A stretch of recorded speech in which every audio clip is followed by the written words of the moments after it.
Shalom Bapak Ibu dan semua saudara-saudara yang saya kasihi dalam nama Tuhan Yesus. Dimanapun Bapak Ibu dan saudara berada, saya berharap keadaan kita semua dalam keadaan baik. Hari ini firman Tuhan yang kita dengarkan, saya ambil dari kitab Markus pasal yang keempat, ayat 35 sampai ayat ke-41.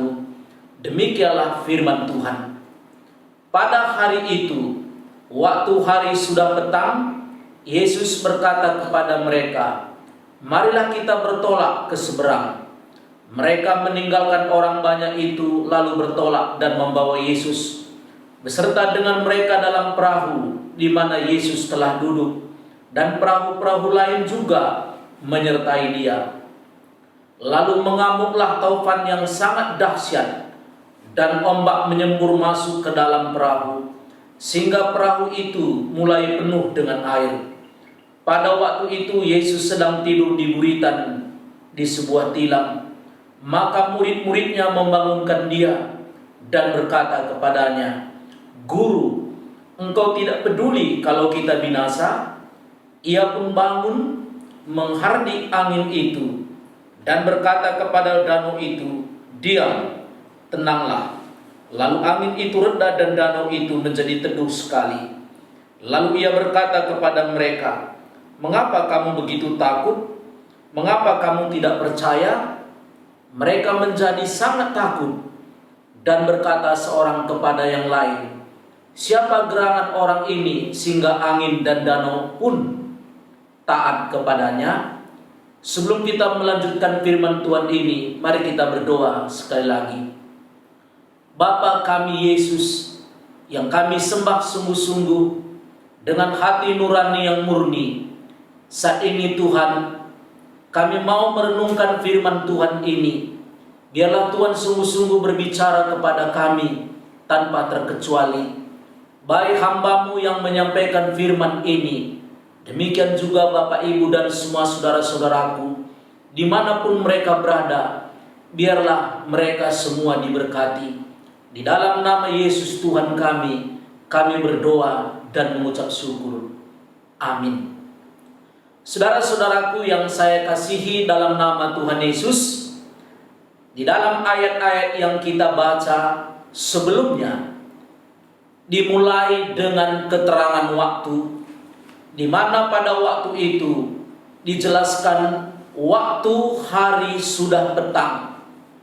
Yesus berkata kepada mereka, "Marilah kita bertolak ke seberang." Sepanjang hari itu, Yesus bersama dengan murid-muridnya melayani banyak orang. Yesus mengajar, Yesus berkhotbah, dan melakukan pelayanan-pelayanan yang lain. Tentu secara manusia, Yesus letih. Secara manusia tentu Yesus juga pasti merasakan capek. Sehingga pada waktu hari sudah petang, Yesus mengajak murid-muridnya dengan berkata, "Marilah kita bertolak ke seberang." Yesus yang memutuskan kapan waktunya Dia beristirahat. Yesus memutuskan kapan Dia harus pergi ke tempat yang lain untuk melayani di tempat itu. Yesus juga memutuskan kapan waktunya Dia memberhentikan satu pelayanannya, bukan orang lain. Di dalam kitab Markus pasal 1 sebelumnya, Yesus waktu Dia berdoa di hadapan Bapanya, pada waktu pagi-pagi benar, hari masih gelap, murid-muridnya menemui Dia dan berkata kepada Yesus, "Semua orang mencari Engkau." Lalu Yesus berkata kepada murid-muridnya, "Mari kita pergi ke tempat yang lain untuk memberitakan Injil di tempat lain juga." Berarti Yesuslah yang menetapkan kapan Dia berhenti di tempat itu untuk melayani, kapan Dia merasa cukup di tempat itu melayani, dan kapan waktunya dia pergi ke tempat yang lain untuk melayani. Di dalam ayat 36 Markus pasal 4 ini dikatakan, mereka meninggalkan orang banyak itu lalu bertolak dan membawa Yesus beserta dengan mereka dalam perahu di mana Yesus telah duduk, dan perahu-perahu lain juga menyertai dia. Yesus bersama dengan muridnya meninggalkan orang banyak yang sudah mendapatkan pelayanan, yang sudah mendapatkan pengajaran Yesus, meninggalkan tempat itu dengan satu perahu yang khusus, dan murid-muridnya yang kemungkinan besar yang 12 orang bersama-sama dengan Yesus di dalam perahu itu. Dan dalam catatan ini ada perahu-perahu yang lain yang berada di tempat itu. Kita tidak tahu pasti apakah perahu-perahu yang lain itu ikut menyeberang pada waktu itu juga. Tetapi Yesus bersama dengan murid-muridnya di dalam perahu itu, dan mereka meninggalkan tempat itu dan meninggalkan orang-orang yang mereka sudah layani sebelumnya.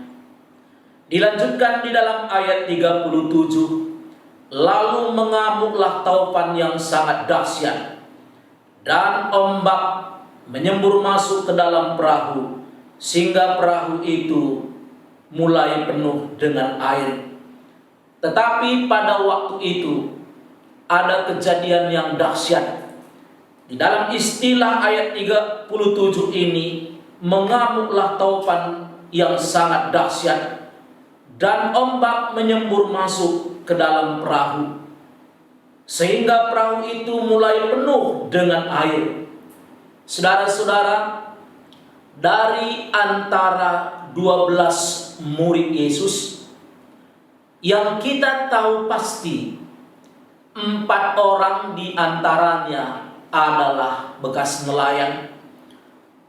Mereka mulai dari kecil sampai waktu mereka dipanggil oleh Tuhan Yesus menjadi murid-muridnya. Mereka tentu adalah orang-orang yang sudah biasa mengalami gelombang di danau itu. Mereka sudah mengalami bagaimana angin yang dahsyat yang sering mengombang-ambingkan perahu mereka atau kapal mereka.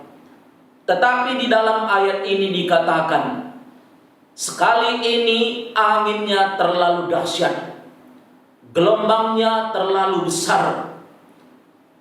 Mungkin mereka belum pernah mengalami hal yang sama di waktu-waktu sebelumnya. Dan itu bisa dibuktikan di dalam ayat 38. Pada waktu itu Yesus sedang tidur di buritan di sebuah tilam.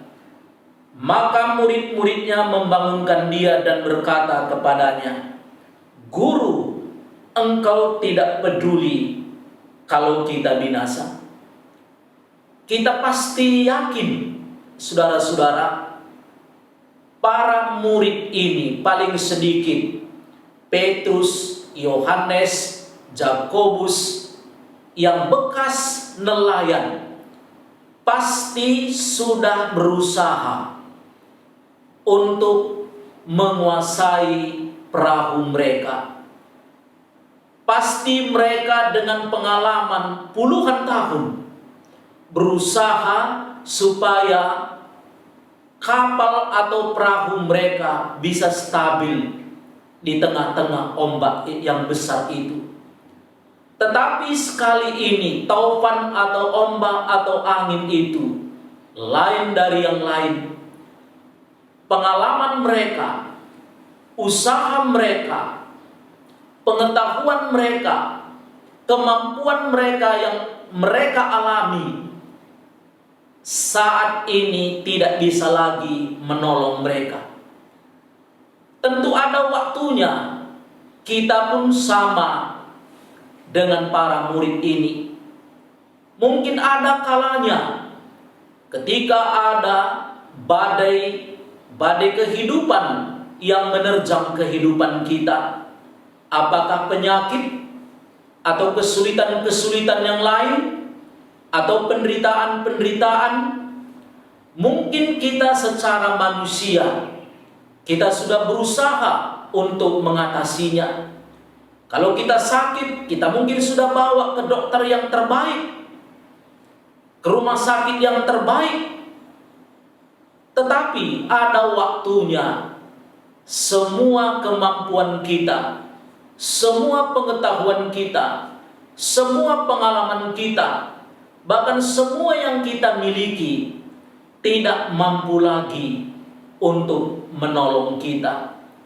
Itulah sebabnya sama seperti murid-murid di tengah kekalutan, di tengah kecemasan, di tengah ketakutan, mereka menjumpai Yesus yang sedang tertidur di waktu itu. Ini sesuatu yang aneh.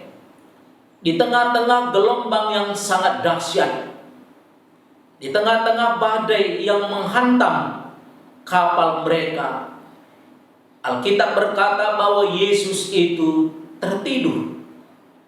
Yesus tertidur kemungkinan besar secara manusia karena dia sudah begitu capek sebelumnya, sehingga kesempatan itulah bagi mereka, atau kesempatan itulah bagi Tuhan Yesus untuk bisa memulihkan tenaganya.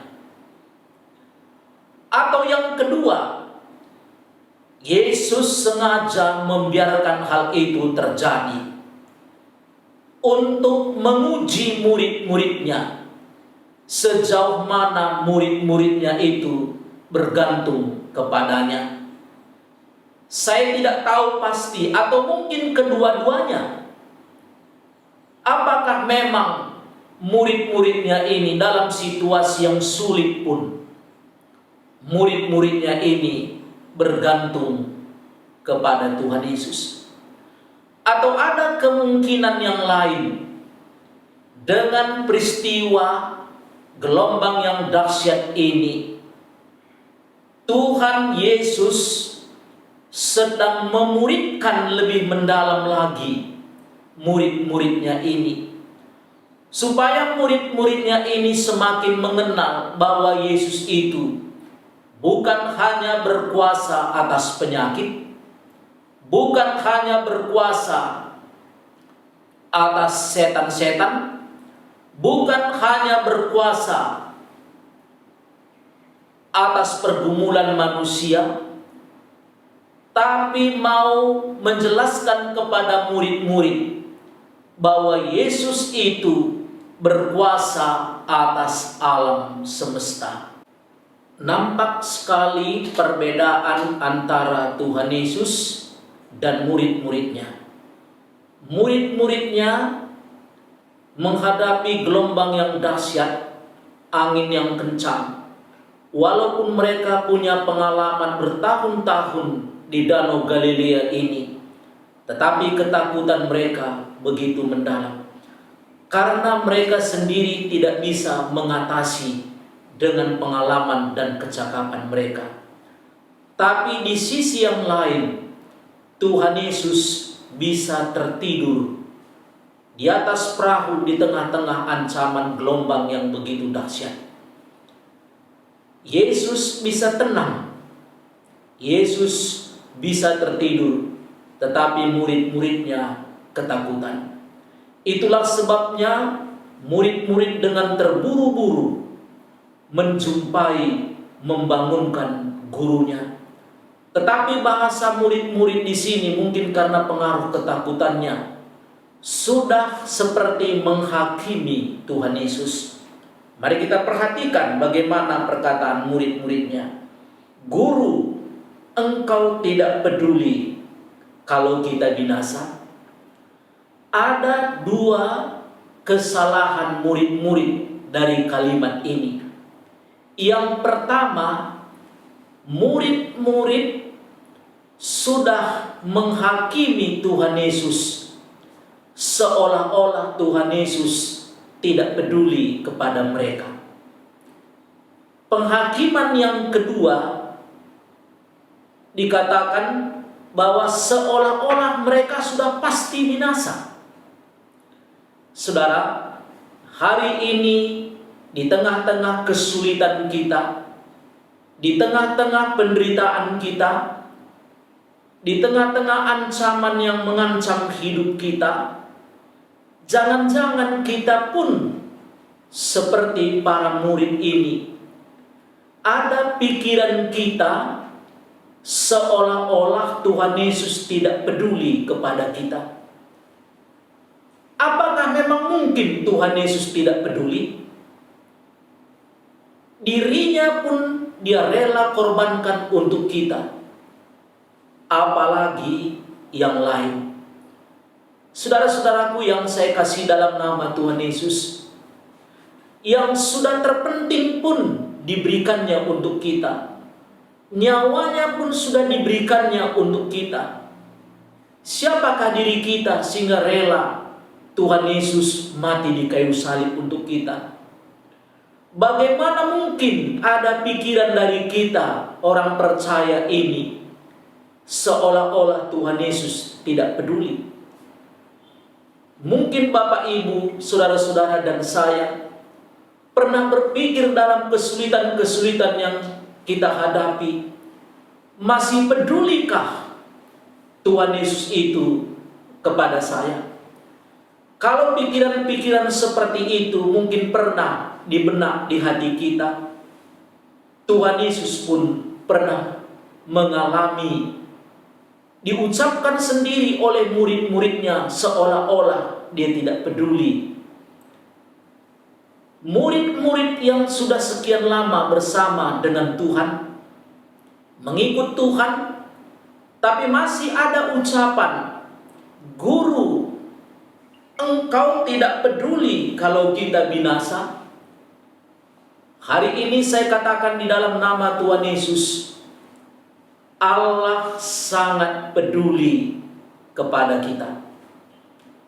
Allah di dalam Tuhan Yesus bukan seperti yang disangka atau diduga oleh murid-murid, seolah-olah Tuhan Yesus tidak peduli.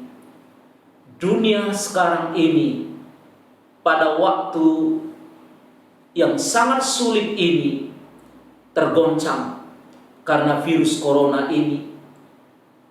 Virus ini mengancam siapa saja, tidak pandang agama, tidak pandang usia, tidak pandang warna kulit, tidak pandang dari negara mana.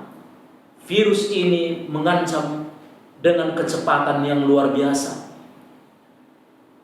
Selama ini kita berpikir negara-negara yang sangat pintar dalam ilmu kedokteran, terutama Amerika, Eropa, Korea, Cina, Jepang, Singapura, dan negara-negara yang ilmu kedokterannya sangat maju, termasuk juga di negara kita, di kota-kota yang besar. Tetapi ada waktunya Tuhan izinkan virus ini, dan sampai hari ini kita tidak tahu kapan akan berakhir. Semua negara tergoncang termasuk kita. Di dalam situasi seperti ini, apakah memang kita berkata, "Engkau tidak peduli kepada kami"? Apakah memang benar Allah itu tidak peduli? Apakah memang benar Tuhan Yesus itu tidak peduli? Saudara-saudara, di kapal itu Tuhan Yesus tertidur, tetapi murid-murid berkata bahwa kita binasa. Padahal mereka masih berbicara, tentu belum binasa. Di tengah-tengah gelombang yang dahsyat ini, pikiran murid-murid yang salah adalah hanya melihat kebinasaan, tapi tidak melihat Yesus ada di tengah-tengah mereka. Di tengah-tengah kekacauan yang melanda dunia ini, di tengah-tengah berita-berita yang kita dengar hampir tiap hari, ribuan ribuan orang meninggal karena virus ini di seluruh dunia. Apakah kita hanya melihat kematian? Ataukah kita melihat Yesus masih peduli kepada kita? Ini bukan berarti orang Kristen tidak takut. Siapa yang tidak khawatir? Siapa yang tidak takut? Kalau mungkin keluarganya sudah ada kena virus, ataupun keluarganya tidak tahu bahwa dia sudah kena, padahal dia masih bisa berbicara, bercanda. Ini seperti peperangan, tetapi tidak pernah kita bisa melihat musuh.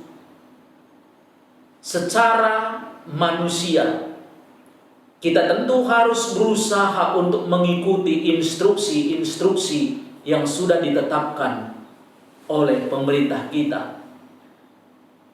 Tetapi di luar itu, kita harus yakini bahwa Allah itu ada di tengah-tengah kita. Di kapal yang digoncang oleh gelombang yang dahsyat, angin yang kencang, di mana kapal itu hampir tenggelam, kita harus tahu Allah ada di situ. Tuhan Yesus ada di situ. Tentu Tuhan Yesus itu sangat peduli. Saudara-saudaraku yang saya kasih dalam nama Tuhan Yesus, di dalam ayat 39 dia berkata, ia pun bangun, menghardik angin itu dan berkata kepada danau itu, diam, tenanglah. Lalu angin itu reda dan danau itu menjadi teduh sekali. Ketika Yesus dibanguni oleh murid-muridnya, seketika dia menghardik angin itu. Alkitab berkata, memakai kata menghardik. Menghardik sering sekali dipakai istilah itu waktu Yesus mengusir setan. Kita tidak tahu pastinya apakah angin yang kencang atau gelombang itu diprakarsai oleh kuasa kegelapan atau dari iblis, karena mereka menuju ke daerah Gadara atau Gerasa, di mana ada 2 orang nantinya yang akan kerasukan. Jadi seolah-olah iblis menghalangi mereka untuk datang ke sana dan mengirimkan gelombang. Tetapi apapun itu, apakah berasal dari iblis yang akan mengganggu, yang akan berusaha untuk menghancurkan pekerjaan Tuhan, Tuhan Yesus jauh lebih tinggi dari kuasa kegelapan. Dia hardik angin itu dan dia berkata, diam, tenanglah. Lalu angin itu reda dan danau itu menjadi teduh sekali dalam waktu yang singkat. Kuasa Tuhan dinyatakan dengan menghardik angin, dan gelombang itu menjadi tenang.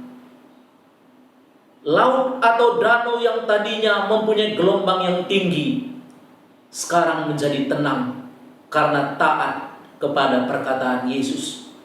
Yesus adalah Allah, jauh lebih tinggi daripada segala apapun. Yesus adalah Allah, tentu berkuasa atas alam semesta.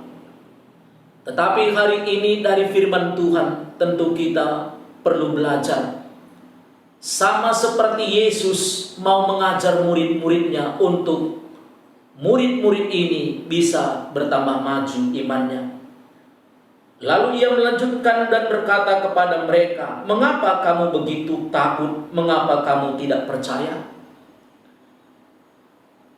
Murid-murid menjadi begitu takut. Istilah yang lain adalah bukan hanya sekedar takut, tetapi sangat takut. Kita tentu takut terhadap penyakit yang merajalela ini. Tetapi jangan kita terlalu takut seolah-olah Yesus lepas tangan dan tidak peduli. Orang yang sangat takut, dia tidak melihat lagi Yesus ada di tengah-tengah. Orang yang sangat takut, dia tidak lagi melihat Yesus ada bersama dengan mereka. Ingat Bapak Ibu, walaupun Yesus bersama-sama dengan mereka, bukan berarti gelombang tidak ada. Ada. Hari ini gelombang yang besar, gelombang yang dahsyat, dan salah satu virus yang menyebar ke seluruh dunia ini, inilah gelombang yang dihadapi. Tapi ingat Tuhan Yesus berkata, mencela murid-muridnya, "Mengapa kamu begitu takut, hai kamu yang kurang percaya?" Atau yang tidak percaya. Orang yang kurang percaya, orang yang sangat takut di sini adalah orang yang hanya melihat penderitaan atau kesulitan, tapi tidak melihat Yesus ada di tengah-tengah mereka. Kalau kita melihat Yesus ada di tengah-tengah kehidupan kita, bersama dengan kita, walaupun gelombang itu ada, penderitaan itu ada, kesulitan itu ada, fokus kita kepada Yesus yang sangat peduli dengan kita, yang sangat perhatian kepada kita. Bagaimana mungkin Allah yang tidak menyayangkan anaknya sendiri yang dikorbankan untuk kita, tidak mempedulikan kita, tidak mempedulikan Bapak Ibu dan saya, tidak mempedulikan saudara-saudara dan saya. Dia sangat peduli. Tetapi ada pelajaran yang penting. Dia mengajar kita yang pertama adalah bergantung sepenuhnya kepada Allah. Yang kedua, dia mengajar kita bahwa Tuhan Yesus itu peduli kepada kita. Dia sedang mengajar kita bahwa di tengah-tengah gelombang kesulitan yang kita hadapi, pikiran kita bukan hanya soal kematian, tetapi pikiran kita tertuju kepada Yesus yang ada di tengah-tengah kita. Akhirnya murid-murid itu menjadi sangat takut dan berkata seorang kepada yang lain, "Siapa gerangan orang ini sehingga angin dan danau pun taat kepadanya?" Ketakutan murid-murid yang kedua sekarang tentu ada dari segi positif. Penghormatannya kepada Tuhan lebih mendalam sekarang, di mana dia bercerita satu dengan yang lain, siapakah orang ini? Di mana sekarang dia tahu bahwa Yesus itu berkuasa atas alam. Segala sesuatu kejadian yang ada di sekitar kita, walaupun mungkin menggoncangkan iman kita, walaupun mungkin membuat kita takut, tetapi hari ini Allah bukan berarti lepas tangan. Allah bukan berarti tidak peduli, tetapi Allah memberikan pelajaran kepada kita supaya pengenalan saudara dan pengenalan saya, pengenalan kita semua kepada Tuhan semakin bertambah. Allah sangat peduli apapun masalah Bapak Ibu dan saya yang hadapi hari ini. Allah bukan berarti lepas tangan, dan Allah bukan berarti menutup mata untuk semua pergumulan yang kita hadapi. Bergantunglah kepada Allah, karena Allah itu peduli kepada kita. Amin. Mari kita berdoa. Bapa kami yang ada di surga, kami mengucap syukur kepadamu Tuhan, karena Allah peduli kepada umatnya, kepada orang-orang percaya. Kami tahu Tuhan, dunia ini sedang goncang. Gelombang penderitaan itu begitu besar. Tetapi di tengah-tengah penderitaan dan gelombang yang begitu besar, Allah ada di tengah-tengah kami. Allah di dalam Tuhan Yesus yang sangat peduli kepada kami. Kami adalah umat tebusannya. Bukan saja kami ciptaannya, tetapi umat tebusan karena nyawanya sendiri.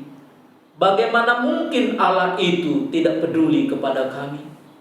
Seandainya kami pernah berpikir bahwa Allah itu tidak peduli, kami minta ampun kepadamu Tuhan. Tetapi kami hari ini sadar, di tengah-tengah gelombang yang besar ini, Allah ada di tengah kami dan Allah peduli. Dan Allah sedang mempersiapkan iman kami lebih baik lagi. Hanya kami mengaku bahwa Allah yang kami sembah itu menuntun kami menuju kepada pengenalan yang lebih baik. Berkatilah kami semuanya. Berkatilah Bapak, Ibu, dan saudara-saudaraku yang mendengarkan firman Tuhan ini dimanapun mereka berada, supaya Engkau menenangkan hatinya. Dalam nama Yesus Tuhan kami bersyukur dan berdoa. Amin.